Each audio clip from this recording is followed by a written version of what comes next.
Hey guys, so today Butterfinger had to be taken to the vet. So yesterday, he's down here, so I'll let you look at him instead. If you notice his eyes are a little red, it's because he was in a new cage or a new container to take to the vet, and it was filled with hay, and of course he dug all in it. I mean, he has hay all in his hair. But anyway, so yesterday morning, on Friday, I was trimming their nails and stuff, and I always do a health check just to see what's going on, and I feel their body, make sure, check their teeth, their ears, eyes, and all that stuff. And it has been a while since I cleaned his grease gland in the back, so it's still got a little bit of whatever. But it's been a while since I've checked his anal sac, and just to make sure there's no impaction or anything. So I was going to check that, and I feel very bad because I just never thought to really check the stomach area. Well, when I checked, you can see that one of his teats is quite inflamed. So, and I couldn't feel that on my just regular check of his stomach. So, I just felt really bad because I'm not sure how long it's been there. I mean, it's been over a month or so since I've checked his anal sac, because you don't really, I mean, he's very active, and you can check their poops just to the shape of them to determine if they're impacted. So there was no clumps of poop, so I just had no reason to check that. So now I'm fully aware that you need to check a guinea pig's. As you can see, his eye's pretty inflamed right now. He had some hay in his eye, so I had to rinse that out. But yeah, so I feel pretty bad. And so we went to the vet this morning. On Saturdays, they do a first come, first serve. So I got there around 7:45, and the doctors don't come in till 9, but I wanted to make sure that we were one of the first to see the doctor. And so he came in and checked it out. He tried squeezing some of it out, and he had to poke some of it to make a hole, and there was blood in there, hence the fact that it's pretty purple. So he did some research, because at first thought, he's like, it just does not seem good, we need to have surgery and take it out, because we're thinking it could possibly be a tumor or something. So but then he did some research just to check on that, and he decided, well, for 2 weeks, let's give him some. So they gave me some medicine. He gave him some Medicam, which is going to help with pain, because I have noticed in the last month he's just more tired. Like, he was just acting funny. I mean, he still eats, drinks, and all that stuff, but he won't take his vitamin C tablet anymore, which is not good, because even though I do feed him vitamin C with green peppers and stuff, I still want to make sure that he gets plenty of vitamin C. So, but he's also been like more tired. Just not, like, when I come in the mornings, he's not jumping out of his cage ready to go. He just lays in the litter box, and sometimes we have to make him get out of the litter box. So I don't know if he's becoming comfortable or this has anything to do with it.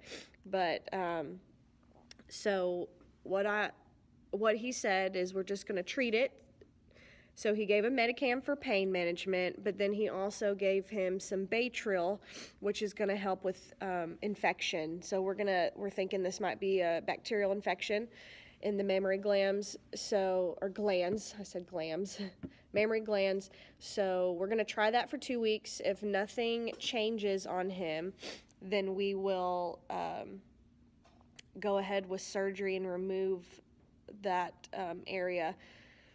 So just keep us in your prayers. Again, he's still eating, drinking, doing everything, still running around, annoying Twix, but I'll just keep you guys updated. So again, we're going to do this for 2 weeks, and hopefully things it'll go away, because I would hate for him to have to go through surgery. So just wanted to give you guys an update on that.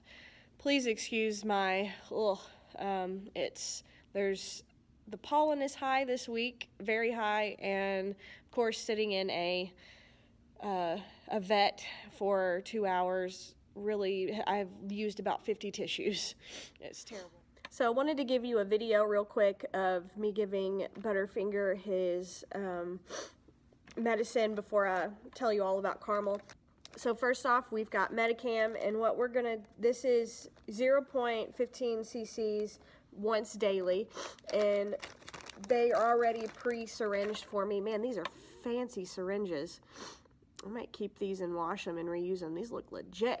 But, so all I do, again, you're getting a butt view, is I usually put him up against me, like hold him. Oh, you see, he's not too happy.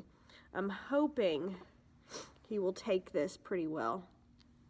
Oh, there we go. And then you just stick it in and give it to him. These are a little awkward because they're big, so these are pretty cool. I may have to keep these, but they just, thought they twisted off. Maybe they don't. I don't know. I'll figure it out. And then next we have the Baytril. This is for the infection, and I have to give 0.1 cc's every day, and it's just where I have to, that's very tiny. That's a small amount. So, oh, this one's, I feel like these are a little bit harder for the guinea pigs to use, but all I have to do, ooh, this might work. Sometimes they give me ones, yeah, that don't work. Like I hope they, you know, where I can just tip it over. So, looks like this one I'm going to have to actually stick in the bottle. I do have some others. I might switch this because this one is not, I can't move it in there. So this one will be more difficult, so I'll probably switch that out. I'm currently using one for Carmel, so when I get done with it, I may end up just washing it and reusing it. I usually overfill them because I can't always see if I got it. So I just have to look in here, make sure I got stuff in there. Yeah. Oh, there's a hole. There's some oxygen or whatever in there. So let me do it again. Okay. Yeah. I think I'm going to trade this because I do not like, it does not work very well for this situation. So we're going to try this again. Come on. Yeah, these are way too big. There we go. Got it. Probably choked him too. Okay. Yeah, we're going to switch these because these are way too big for him. So, I thought they were cool, but they're not anymore. So, that's how I give them their medicine. I'm going to switch Carmel's. I might actually have, I always keep some old syringes in case I need them. So, that's what we're going to do. So, anyway, just wanted to show you how that was done. But to quickly give you an update on Carmel, he originally went to the vet for an eye injury, and pretty much it's just come to the conclusion it's old age. He may have hit his eye, run into something in the cage, you know, with Cinnamon being pretty mean now, and so his eye's gotten better, but still it's a little cloudy. So it's just an injury, and there's nothing we can do. It's going to heal on its own.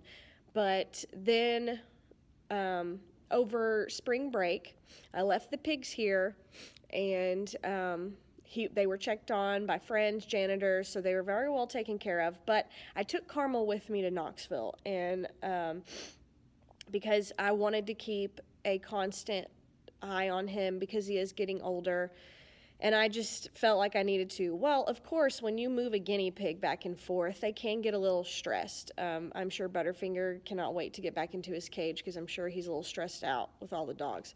Well, when I came back from the vet, from Knoxville, visiting my parents, he, the next day, had a respiratory infection, and it came really quickly. So, what I did, was able to take him to the vet. They gave him some antibiotics, and that was it. They put him in an oxygen tank. So he was in a box with some oxygen for over an hour, and it really cleared up all the croup and stuff. And the vet said, he's like, I don't have to tell you about what you're in for. I mean, he's old. Carmel's turning 6 in May. So he said this is going to happen more often. When he gets stressed, his immune system will drop, and he could be more susceptible to getting these things.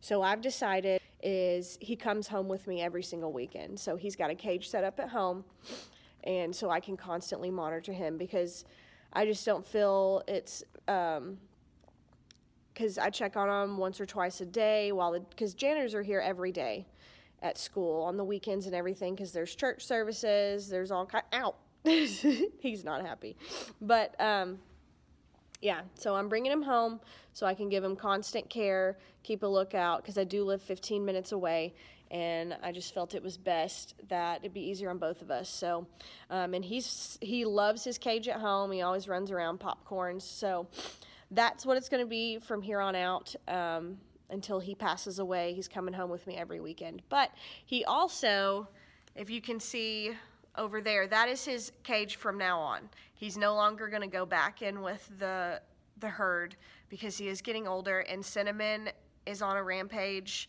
and all of them are, where they're just saying who's the alpha guinea pig. So he cannot go back into that setting, because they will pick on him and stress him more out. But he can still, I don't want to move because I've got Butterfinger on a desk, but as you can see, there's a little place in there that he can still see them and interact with them. So he will do that.